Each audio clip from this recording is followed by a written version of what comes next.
নমস্কার বন্ধুরা, শুভ সকাল।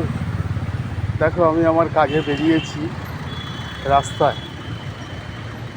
সকাল অনেক আগে হয়ে গেছে, আমার আসতে দেরি হয়ে গেল তোমাদের কাছে। কী করব, সকালে খুব চাপ থাকে, যার জন্য ঠিক টাইমিং আসতে পারি না। বন্ধুরা, তোমরা আশা করি ভালো আছো, তোমরা ভালো থাকো। তোমাদের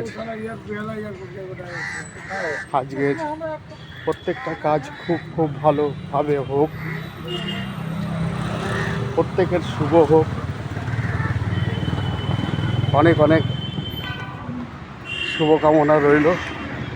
ঈশ্বরের কাছে প্রার্থনা করি তোমরা যে যাই কাজে বেরিয়েছো প্রত্যেকটা কাজে সফলতা পাও। অনেক শুভকামনা রইল। টাটা বন্ধুরা, ভালো থাকবে।